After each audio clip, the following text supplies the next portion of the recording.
अस्सलाम वालेकुम बेटे। Welcome to Stars Academy Johar Town Lahore. अच्छा तो बेटे आज हम लोग एक आइडिया डिस्कस करने के लिए जा रहे हैं which is named as endosymbiosis. It's a Lynn Margulis hypothesis और अकॉर्डिंग टू लेन मार्गुलस ये कंसिडर किया जाता है कि कोई एक सेल में किसी वक्त ये एक कोई यूकैरियोटिक सेल था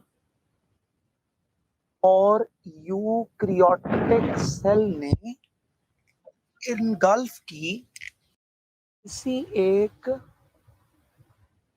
बैक्टीरियल सेल की बॉडी को। अब हम लोग ये जानते हैं कि ये बैक्टीरियल सेल की बॉडी जो कि इनगल्फ की गई, this bacterial cell contain 70 S ribosomes and it contains a circular DNA molecule।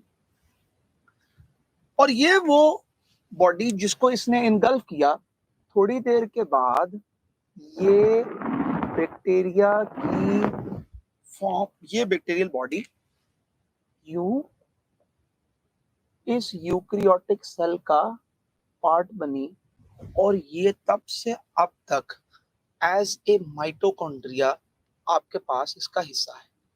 बिल्कुल इसी तरीके से कभी इनटेक हुआ किसी एक साइनोबैक्टीरिया का, and similarly cyanobacteria also contains 70 S ribosomes and circular DNA। और जब कभी ये साइनोबैक्टीरिया इसका पार्ट बना तो हमें कुछ इस तरह का स्ट्रक्चर ऑब्टेन हुआ जिसके अंदर inner membrane was of bacteria, जिसकी फर्दर इनवर्ड बडिंग से स्ट्रक्चर्स बने जिनको हम लोगों ने नाम दिया प्लास्टिड्स का, और मोर ओवर डिफरेंशिएटेड फॉर्म में क्लोरोप्लास्ट बने। If we will concern these two organelle, तो ये दोनों ऑर्गेनल एंडोसिम्बियोटिक ओरिजिन से बिलोंग करते हैं। और अगर हम ये क्वेश्चन पूछें कि माइटोकॉन्ड्रिया एंड क्लोरोप्लास्ट में से कौन से स्ट्रक्चर्स ऐसे होते हैं जिनमें 70 एस राइबोसोम है, तो डेफिनेटली बोथ। इनमें से कौन से ऐसे हैं जिनके पास सर्कुलर डीएनए है, तो दोनों ही हैं। कौन से स्ट्रक्चर्स ऐसे हैं जो बाइनरी फिशन से डिवाइड करते हैं, तो डेफिनेटली बेटे दोनों ही स्ट्रक्चर्स बाइनरी फिशन से डिवाइड करते हैं। कौन से स्ट्रक्चर ऐसे हैं जो सेमी ऑटोनोमस बॉडीज हैं, तो डेफिनेटली बेटे दोनों ही सेमी ऑटोनोमस बॉडीज हैं। इनमें से कौन से स्ट्रक्चर्स ऐसे हैं जो cell within a cell हैं, तो डेफिनेटली दोनों ही cell within a cell हैं। हम लोग अगर इनको डिटेल में पढ़ना शुरू करें तो हम लोग ये बात, yes,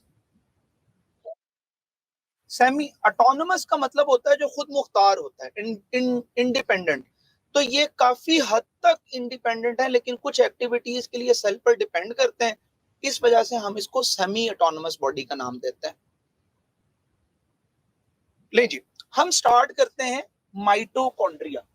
if we consider mitochondria, तो बेटे माइटोकॉन्ड्रिया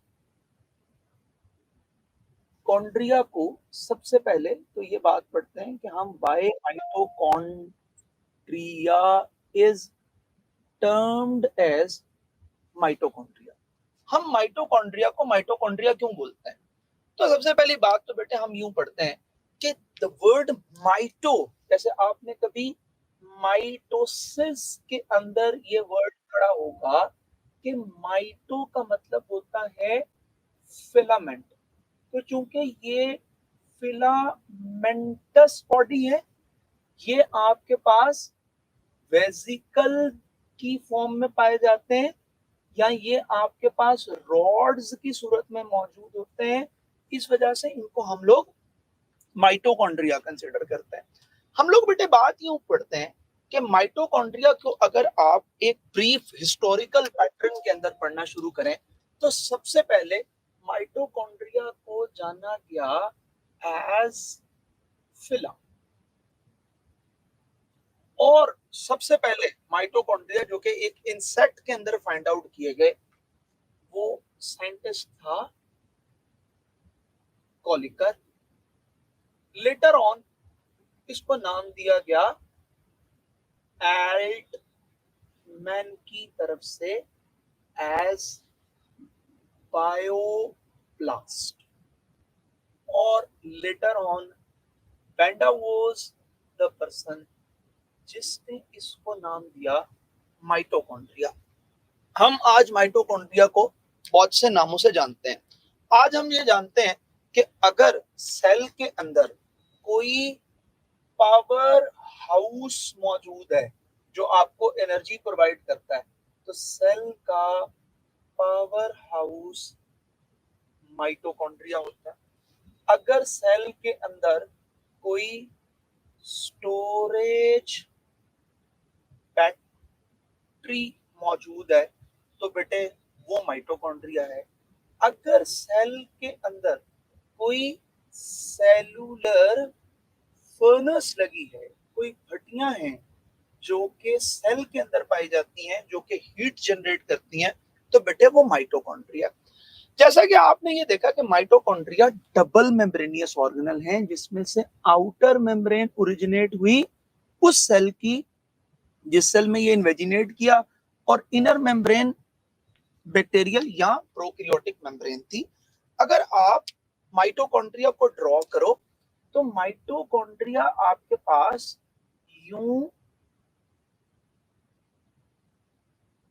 रॉड लाइक स्ट्रक्चर, जिसके अंदर the outer one is termed as outer membrane, while there is another membrane which is termed as inner membrane. Because inner membrane ज़्यादा functional है, तो मजीद productive बनाने के लिए इनर मेम्ब्रेन का सरफेस एरिया इंक्रीज करने के लिए हमारे पास यहाँ पर एक्सटेंसिव फोल्डिंग्स पाई जाती हैं, और इन एक्सटेंसिव फोल्डिंग्स को हम बोलते हैं Christie. while this inner membrane is inner membrane, हम लोग ये बात पढ़ते हैं कि किसी भी मेम्ब्रेन की फंक्शनैलिटी एसोसिएट करती है वहां पर मौजूद प्रोटीन के अकॉर्डिंगली। जैसे हम ये बात समझते हैं कि आउटर मेम्ब्रेन के पास पोरिन प्रोटीन्स मौजूद होती हैं, लेकिन फिर भी अप्रोक्सीमेटली ये जस्ट 50% प्रोटीन्स कैरी करता है। वाइल अगर आप इनर मेम्ब्रेन को स्टडी करो, तो बेटे इनर मेम्ब्रेन के अंदर अप्रोक्सीमेटली 78% प्रोटीन्स लोकेट करती हैं। तो ये शो करता है कि ये मेम्ब्रेन, इनर मेम्ब्रेन कंपैरेटिवली ज्यादा फंक्शनल मेम्ब्रेन होती है। इफ यू कंसीडर माइटोकॉन्ड्रिया के माइटोकॉन्ड्रिया के अंदर देखें, तो आपको यहाँ पर दो तरह के कंपार्टमेंट्स नजर आते हैं। एक कंपार्टमेंट वो जिसको हम लोग इसका आउटर कंपार्टमेंट कंसीडर करते हैं, या एक वो स्पेस जो कि इन दोनों मेम्ब्रेन्स के दरमियान है, जिसको हम इंटर मेम्ब्रेनियस स्पेस कहते हैं।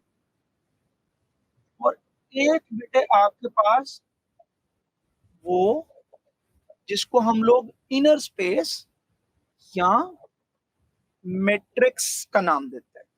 डेफिनेटली बेटे ये मैट्रिक्स आपके पास वो मैट्रिक्स है जिसके अंदर यूं राइबोसोम्स मौजूद हैं जो कि बैक्टीरियल ओरिजिन के हैं और 70s राइबोसोम है। फर्दरमोर आपके पास इन राइबोसोम्स के अलावा यहाँ पर इसका अपना सर्कुलर डीएनए मौजूद होता है। तो ये एक एक्सक्लूसिव चीज है जिसकी बेस के ऊपर हम ये बात करते हैं कि ये वो यूनिट है जो खुद रेप्लिकेशन कर सकता है, खुद ट्रांसक्रिप्शन कर सकता है, खुद ट्रांसलेशन से अपनी प्रोटीन्स फॉर्म करता है। हम लोग एक बात जानते हैं कि साइटोप्लाज्म के अंदर एक बड़ा बेसिक रिएक्शन चलता है और वो बेसिक रिएक्शन ग्लाइकोलाइसिस का होता है और उस ग्लाइकोलाइसिस के रिएक्शन के अंदर ग्लूकोज के मॉलिक्यूल को स्प्लिट किया जाता है पायरूवेट के मॉलिक्यूल के अंदर and this particular reaction that is occur in the cytosol, this is named as glycolysis. इसको हम ग्लाइकोलाइसिस का नाम देते हैं। हम लोग ये बात पढ़ते हैं कि ग्लाइकोलाइसिस के इस रिएक्शन के बाद जो पायरूवेट यहाँ पर बनते हैं बेटे, ये पायरूवेट यहाँ से ट्रांसमिट होते हैं माइटोकॉन्ड्रिया के अंदर और जैसे ही ये पायरूवेट अंदर ट्रांसमिट होते हैं हम यहाँ पर पायरूविक एसिड ऑक्सीडेशन करते हैं और इस पायरूविक एसिड ऑक्सीडेशन के नतीजे में आपके पास एसीटाइल को ए के मॉलिक्यूल्स बनते हैं। These acetyl CoA molecules are further entered in a cycle which is named as Krebs cycle. और क्रेब्स साइकिल के अंदर आने वाला ये एसिटाइल को ए का मॉलिक्यूल मल्टीपल स्टेप्स में रिलीज करता है कार्बन डाइऑक्साइड के मॉलिक्यूल। इसका मतलब ये है कि मैट्रिक्स के अंदर कार्बन डाइऑक्साइड प्रोड्यूस होती है। Not only carbon dioxide is produce, जैसे हमने यहाँ पे पढ़ा कि आपके पास क्रेब्स साइकिल में कार्बन डाइऑक्साइड प्रोड्यूस होती है, इसी तरह से क्योंकि पायरूवेट C3 पर बेस करते हैं, एसिटाइल को ए C2 मॉलिक्यूल है, तो यहाँ पर भी बेटे कार्बन डाइऑक्साइड रिलीज होती है।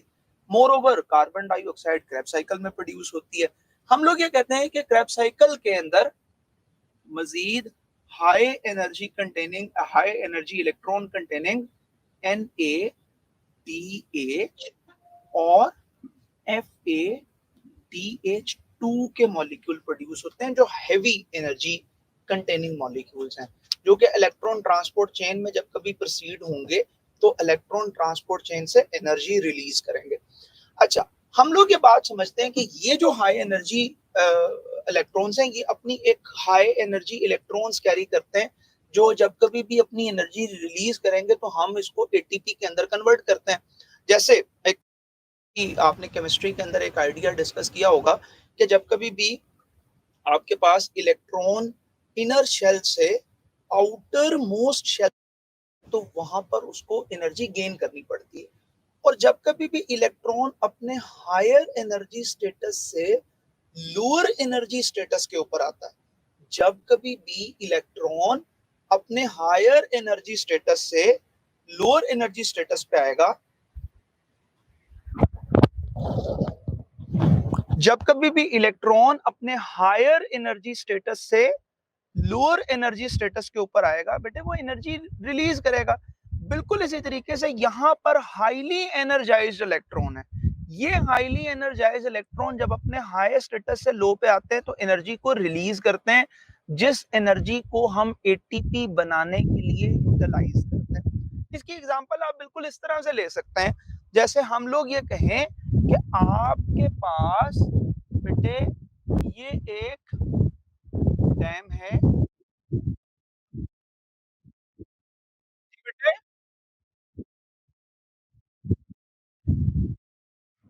बेटे माइक बिल्कुल करीब है मेरे, तो आवाज अब आ रही है आपको?